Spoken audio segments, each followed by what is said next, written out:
Господин Темелковски, како македонец кој што живее во Канада, дали сте задоволни од правата кои што македонците ги добиваат овде од властите во Канада? Презадоволни сме.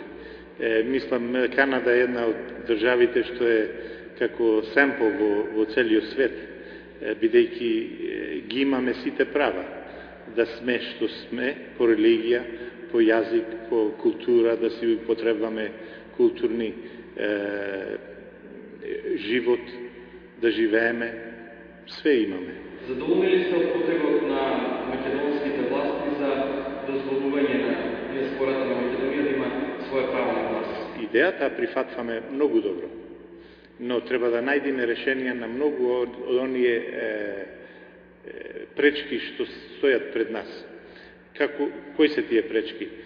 Како прво, треба, јас не сум сигурен колку еден член во парламентот во Македонија, колку гласачи има во неговата зона. Ако неговата зона има 30.000 гласачи, а тука во Америка и Канада викаме ќе му дајме еден стол на овие, а тука има 200.000 гласачи, демократијата падна готова, е уништена. Мора да се работи за да има исто право секој еден македонец.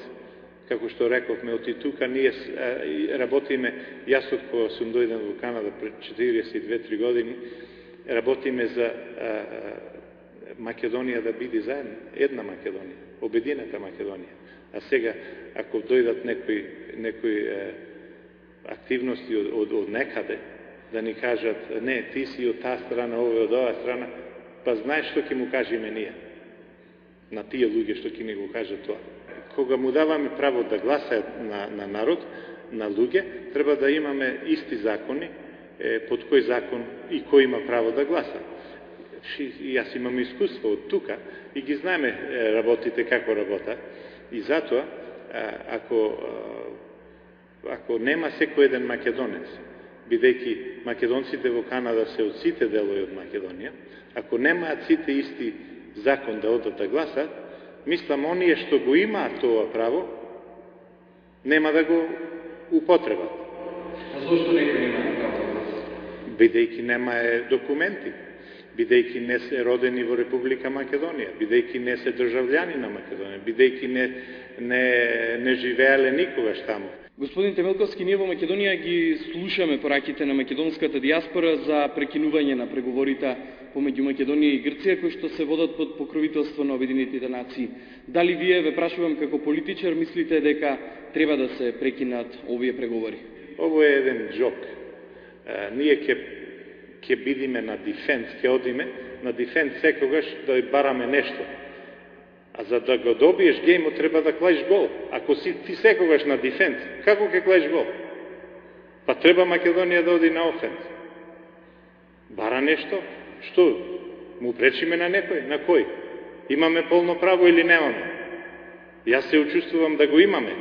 Во Македонија доста се учествуваат да го немаат тоа право и затоа не може да му речат на Обединетите нации, на НАТО, на едни, на други, на комшиите. Сикте, надворот. И ќе живееме во изолација или како? Не, зошто во изолација? Зошто во изолација? Што ќе ни направат? Ќе не остаат надвор? Не мислам. Македонија треба си застане на здрави нозе, да му кажи на Обединетите нации, оти ние, ако вие располагате со вакви закони, ние не сакаме да бидеме член во таква организација што има закони вакви. Да му кажи на една друга нација, не се викате Петре, се викате Трајко. Вие сте за прекинување на преговори? Да. Каде ја гледате Македонија за 10 години? Македонија ќе биде чисто Македонија, Република Македонија и мислам ќе биде на многу подобра позиција него што е сега, доколку што си застани на она што бил дедо ми, што е мајка ми и татко ми и што му кажувам на моите внучиња што се тие и стотици години.